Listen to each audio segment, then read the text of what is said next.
नमस्कार, भारत समाचार में आपका स्वागत है। मैं हूं आपके साथ शांतनु त्रिपाठी। खबरों की शुरुआत करते हैं। समाजवादी पार्टी का मजबूत किला रामपुर ढह गया है। लोकसभा के उपचुनाव में बीजेपी ने जीत का परचम लहराया है।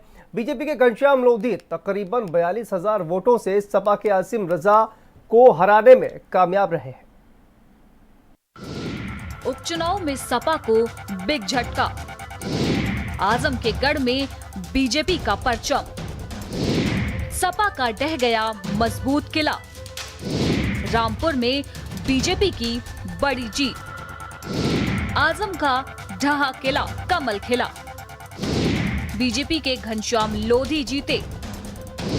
सपा के आसिम राजा हारे। बीजेपी के घनश्याम को 51% वोट मिले।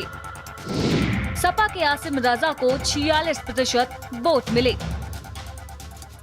लोकसभा उपचुनाव में समाजवादी पार्टी को जोर का धीरे से झटका लगा है, क्योंकि कई सालों से सपा का मजबूत किला रामपुर अब ढह गया है। बीजेपी ने इस किले को ढहा दिया है। लोकसभा उपचुनाव में बीजेपी के घनश्याम लोधी ने सपा के आसिम रजा को पटकनी लगाई है। बीजेपी के घनश्याम लोधी को उपचुनाव में 51% वोट मिले तो समाजवादी पार्टी के आसिम रजा को 46% ही वोट मिल पाए। बीजेपी के घनश्याम लोधी 42,192 वोटों से जीते।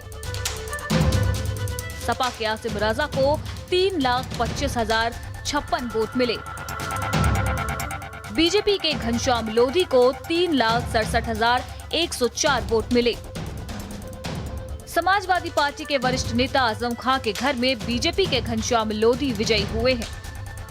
जीत के बाद घनश्याम लोधी ने कहा कि विकास के कार्यों को आगे बढ़ाना ही हमारा लक्ष्य है और जनता की ये जीत है और ये सपा के अहंकार की हार है।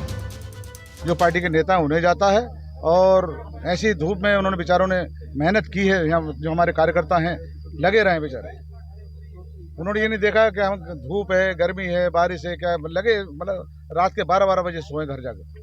इसके अलावा खुद प्रदेश की सरकार ने भी इसमें पूरा योगदान दिया। नहीं, प्रदेश की क्या सरकार ने योगदान दिया? प्रदेश की सरकार का, प्रदेश तो पूरे देश में प्रदेश में सरकार है।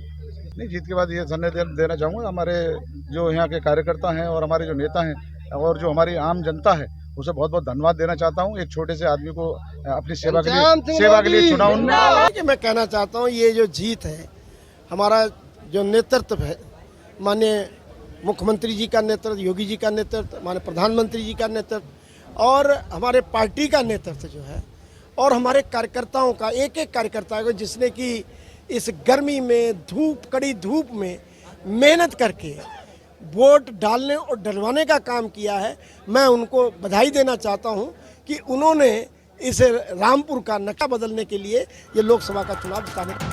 समाजवादी पार्टी का बीजेपी ने वो किला ढहाया है जो आसान नहीं था, क्योंकि रामपुर में पिछले कई सालों से सपा का ही कब्जा रहा है। चाहे लोकसभा की सीट हो या फिर विधानसभा का चुनाव, सभी पर सपा सब पर भारी पड़ती आई है।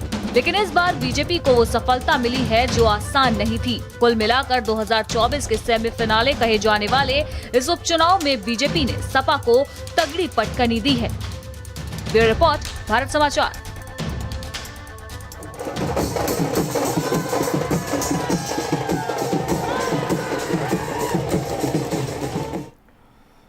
और आजमगढ़ के